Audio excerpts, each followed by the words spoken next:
Hello and welcome to this new episode. This is Noor from drnoor.com. Today I'm going to record in English because I'm going to design a magazine in English, okay? You are going to learn a lot of things, a lot of techniques today because I am not going to teach you the program. I'm going to teach you something new. If you want to learn the program, there are tons of tutorials out there on YouTube or even my tutorial. I have a tutorial how to start with InDesign. But today I'm going to teach you the science of art direction. How to produce a magazine, not how to design, how to produce, how to art direct a magazine, how to be an art director. So you are going to learn those things from this magazine that you see in front of you. I will just give you a brief about it and I will give you some tips later, okay? So the first thing we are going to start with, let's see first, we have 12 pages. I could make it more or less, but I just thought that 12 pages are totally enough to learn everything that you need to know about art directing. We are going to start with the cover page. You can see here that I have a picture of Manuel Neuer and the magazine name is FC Bayern München.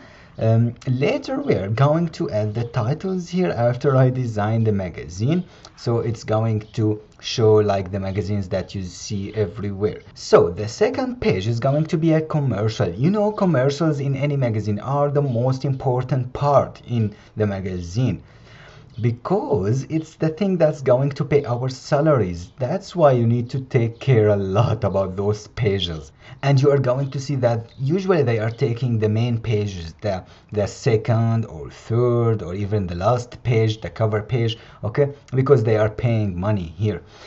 The third page, it's an index. You know, index in the magazines, not newspaper, in the magazines are not so important part, but because I'm recording a tutorial here, I just found that it's very helpful to teach you how to lay out a page like this, okay? The third page is going to be a commercial again. Don't worry, I'm just trying to lose a page here, but I'm going to teach you how to see different layouts of the commercials. This is what you're going to see in the next lessons, okay? The fifth page here about Bayern München. You can see this page, it's about 3 columns, 2 columns and a side column. What I want you to know here that I will not be focusing on the tools that I'm using, okay?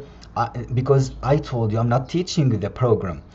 You will learn why did I choose the bold font here, or why this title is located like this, why there is this picture here and this column and those 2 columns, how to do the drop caps in front of any paragraph. So this is what I want you to focus on later when we are studying the course. You can see that there is a picture here of Philip Lam that is cutted and it's intersected with the text. So this is what we are going to learn, and we are going to learn why did I do this.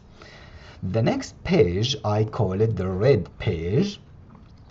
It's a simple page, and what I want you to know about this page, that I want you to see how did I organize those 4 columns and why the 4 players are looking at the same direction. This is the most important thing here, because you know, you can lay out the page in any way you want, but sometimes you find that there is only one right way to design the page, to lay out the page. All the other ways are nice, are useful, but sometimes you feel it's just a vision, just your feel that I feel that I am satisfied with what I did. The 7th page is going to be a commercial again, and then we are going to reach the what we call the cover story. The cover story is a very important page and we care about it a lot when we are designing. I meant to do it like this, like a black background, because I wanted you to learn how to work with high contrast page, how not to be afraid of designing a high contrast page. And I want you to focus here on few things. Why did I put this column here? It's the main column, let's say, and then there is the picture here, and you can see that there are 3 columns. And actually the most important thing about those 2 pages is the table here. This is the thing that you're going to learn here, because you know InDesign is a very, very powerful tool to design tables, especially when you merge it with Excel, when you import data from Excel to InDesign. If you want to know more about this thing, I have 2 tutorials in my channel that you can go back to and learn. And then you are going to see Manuel Neuer here again. He's cutted, or the picture is cutted actually, and the text is wrapped around him. And again, those 2 pages, okay? Usually I don't like this kind of pages. It's too crowded. It's so messed up. But I know that we are living in the real world, and there are some clients who will ask you to design this kind of pages. That's why I'm going to prepare you how to brainstorm a page, a crowded page like this, so you will be ready later when you are working on your own magazine to design something like this. Again, we are going to see the same elements. It's a photo column, and you can see the title, 2 column text here, and 3 columns, and the side pages, and of course the cutted images again.